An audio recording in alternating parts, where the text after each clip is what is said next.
Hello po, magandang umaga. Ayan po, nagluto po pala tayo ng ating mga sinangag. Ang sinangag po, or ang tinatawag na fried rice sa English. English yun Ayan po, nilagay ko lang po sa platito. Ayan, platito lang po ang aking kakainin. Ito po ang mga ingredients na gagamitin natin. Siyempre, sinangag po siya. Kailangan po natin ng kanin.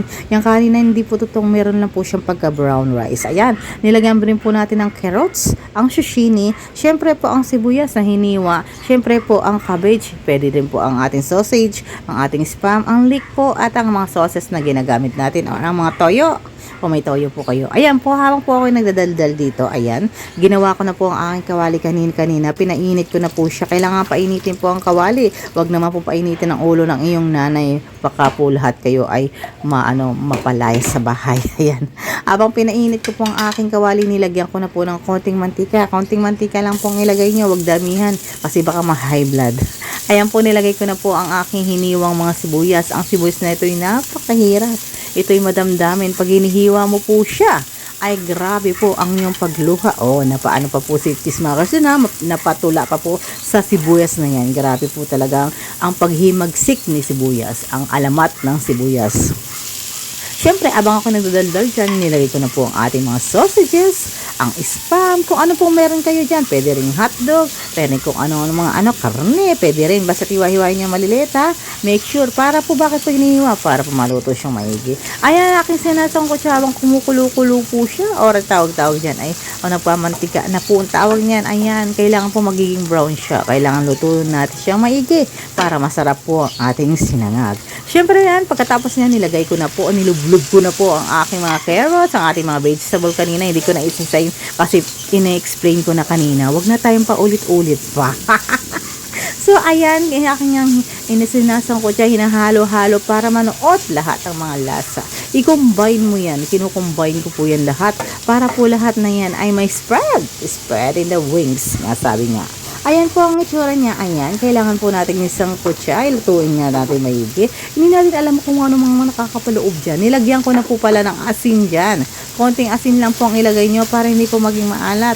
Nang hindi kayo umalat sa araw na ito.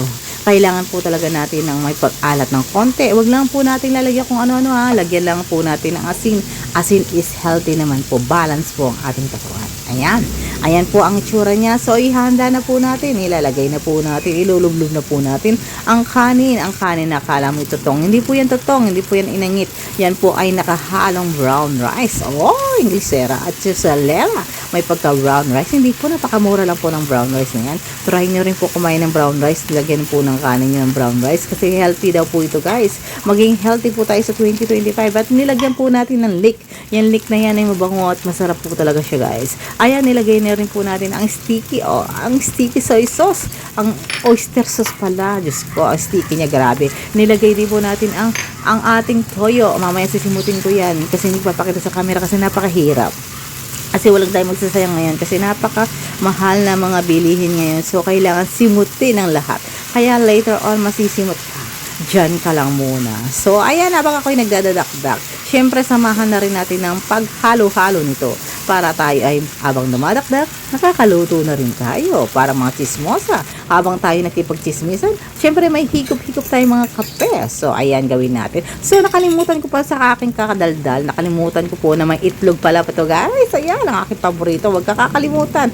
Aking binati ang aking itlog at nilagay ng banad-banayad. Ayan, kailangan nilagay ng banad-banayad. Ayan, and then, syempre, haluin natin para mag-spread lahat. Malagyan sila lahat ng itlog. Huwag naman yung konti lang ang itlog na yung ibang party walang itlog. Kailangan may fair talaga siya na maragyan sila lahat ng itlog. Para fair, di ba, pag kinain. So, eto na po pala ang aking finished product or katapusan ng aking sinagang. Kayo na pong humusga kung masarap po siya, pero masarap po talaga siya. Ako po ang nagluto. Syempre, masarap siya. At saka, malinamnam siya, masarap siya talaga. Tignan niyo naman sa lahat ng mga sahog niya, napakadami. Mas marami pa yata sahog niya kaysa sa kanin. Nakita niyo naman, di ba? Obvious pa na masarap talaga yan. So, itry niyo na po sa inyong bahay yan. Salamat at kain na po tayo with kape. Good morning!